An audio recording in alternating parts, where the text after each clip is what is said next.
கட்சி ஆரம்பித்த 3 ஆண்டுகளுக்குள்ளே மிக மிக சிறிய அளவில் ஒரு நூல் இழைவில் தனி பெரும்பான்மை கொஞ்சம் தள்ளி போய் இருக்கிறது. அதனால் இந்த அரசை சிறுபான்மை அரசு போல யாரும் நினைத்தால் அதிலும் எங்களுக்கு மகிழ்ச்சியே. நாங்களே சொல்கிறோம், இது சிறுபான்மை அரசுதான்.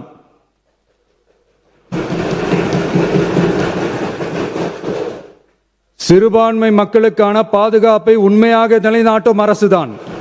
கடந்த 10ஆம் தேதி பதவியேற்ற தமிழக வெற்றி கழக முதலமைச்சர், ஆனால் வெற்றிகரமாக நடத்துவோரை பார்த்தால் நிலைமை தலைகீழாக போய்கொண்டிருக்கிறது. கடந்த கால திமுக ஆட்சி 125% பாலியல் குற்றங்கள் அதிகம் அவருடைய ஆட்சியில், திமுக ஆட்சியில். ஆனால் இன்னைக்கு பார்த்தீங்கன்னா இப்போவே 100% தாண்டி போய்கொண்டிருக்கிறது. 20 மணி நேரத்தில் 40, மொத்தம் 207 குற்றங்கள், 20க்கும் மேற்பட்ட படுகொலைகள். இன்னும் கஞ்சா சம்பவம், கஞ்சா எல்லா இடங்களிலும் இன்னைக்கு புழங்கி கொண்டிருக்கிறது. சிந்தட்டிக் ட்ரக்ஸ் திமுக ஆட்சிக்கும் இந்த தாவேக ஆட்சிக்கும் எந்த விதமான வித்தியாசம் இல்லை. 3 வயது குழந்தை பாவம், அடுத்த மாநிலத்தை சேர்ந்தவர்கள், கும்மிடிப்பூண்டி எம்எல்ஏ, தமிழக வெற்றி கழகத்துடைய எம்எல்ஏ நேரே வந்து கைநாட்டு, அவங்களுடைய 2 கையிலையும் கைநாட்டு போட்டிருக்கிறார்கள். இதை விட கொடுமை என்ன இருக்க முடியும்? ஆனால் முதல்வர் திரு ஜோசப் விஜய் அவர்கள் சட்டமன்றத்தில் படிக்கும்போது ரொம்ப அழகாக இருந்தது.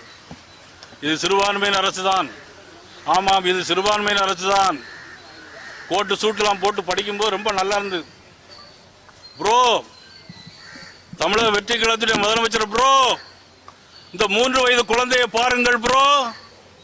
அங்கிள் அங்கிள் நரம்பு புடைக்க பேசுறீங்களே ப்ரோ, திரு ஜோசப் விஜய் ப்ரோ, இந்த 3 வயது குழந்தைக்கு யார் பதில் சொல்லுவாங்க? பெரம்பூர்ல 7 வயது படிக்கிற மாணவிக்கு யார் பதில் சொல்லுவாங்க? சொல்லுங்க bro. Joseph Vijay bro MLA வர்றார், மிரட்டுறார்.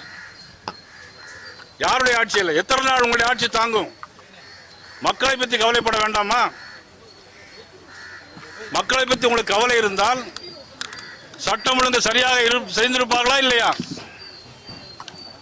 எவ்வளவு பெரிய மன கஷ்டம். எல்லார் வீட்டிலும் பெண் குழந்தைகள் இருக்கிறது.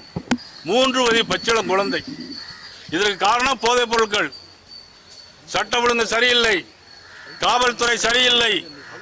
சிவகங்கை மாவட்டத்தில் ஒரு பெண் காவலர், சிவகங்கை மாவட்ட பெண் காவலர், 3 போலீஸ் காவல்துறையை கற்பழிக்கிறாங்க. சொல்லுங்க bro. Bro Joseph Vijay bro, காது கேட்கிறதா உங்களுக்கு? திருச்சி ஜோசப் நன்றி அறிவிப்பு சொன்னீங்களே, நன்றி அறிவிப்பு சொல்லும் போது நரம்பு புடைக்க பேசுறீங்க.